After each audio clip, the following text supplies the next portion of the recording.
Hi guys, good morning.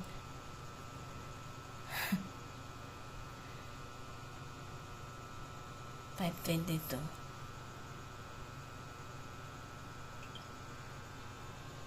Maaga akong gumising. Maaga naman talaga ako nagigising. Magaan ako guys. Sa labas ako magluto. Maliwanag na.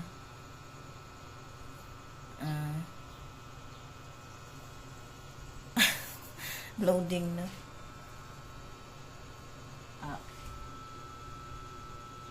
Pabaga muna ako ng uling kasi magtorta akong talong tsaka laga ng okra. Tingnan nyo guys, oh. Makulimlim. Sana matapos kong iniihaw ko. Habang hindi napatak ang ulan kung sakali. Ayan oh. Ayun, nakabaga na rin naman ako. At itong okra, masyunda na yung iba.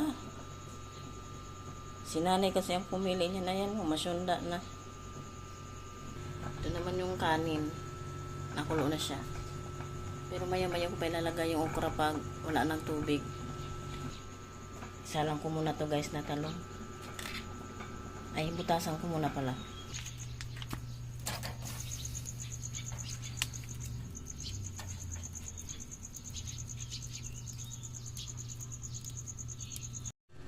Nilagay ko na pala guys yung okra, ayan o. Kahit, ay madilim. Ayan o, kahit may tubig pa kasi ang dami kasi. Okay lang naman yan kumatas. Ito na guys, ayan. Dito na ako sa pinakamahirap na part, ang magbalat kasi mainit. Tapos ko na siyang balatan guys, ayan. Nakatutok lang ako sa electric pan. At ayan, naglagay na ako ng itlog. Pero, chinecheck ko. Kasi baka mamaya may anomalya. Ayan yung iba. At ayun yung pinagbanatan. At ayun yung kanin namin, no. Medyo light na siya, guys. Wala na kasi kaming pang red rice. Kasi wala na rin namang red rice. Kaya, brown rice na lang yan. Ayan, guys. Oh. Dito na ako sa labas nagluto kasi may uling pang tira. Ayan.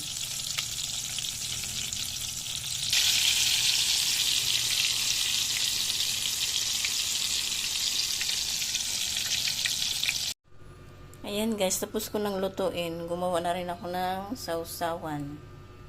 Ayan. Takpan natin para hindi tayo maunahan ng langaw.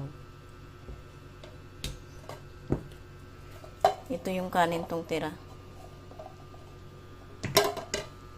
Ito naman ay isasalin ko muna dito sa canister. Ayan. Sachet lang yan. Para tipid sa scoop.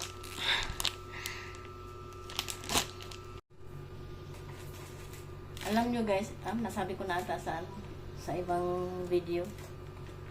Simula nung last year pa, di ba nung umuwi kami sa kanila, sa isla nila.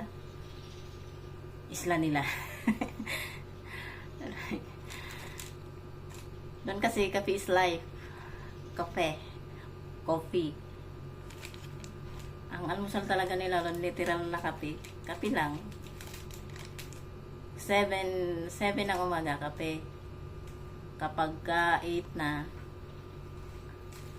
kanin, ganyan.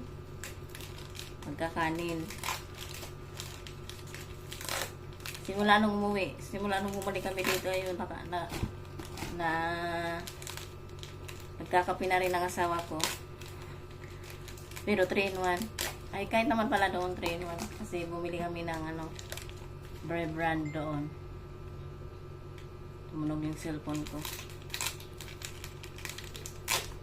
3 in 1. Pero ako guys, paminsan-minsan nagkakape din ako kasi yung tibok ng aking heart ay parang gustong kumawala sa dibdib ko yung tibok ng ano ba tawag doon?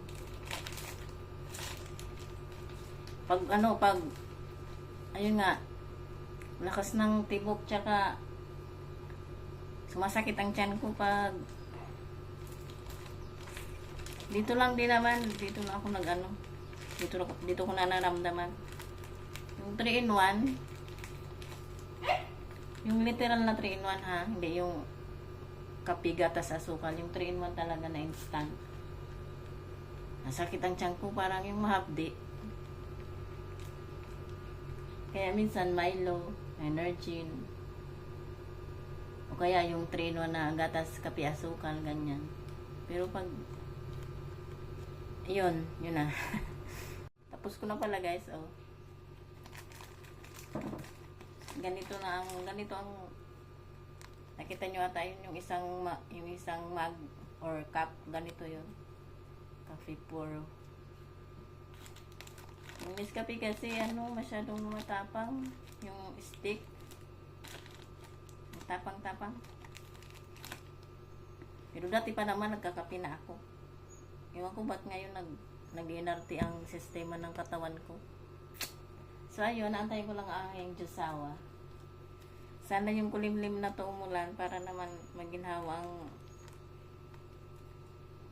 malinisan ang kaluluwa ko.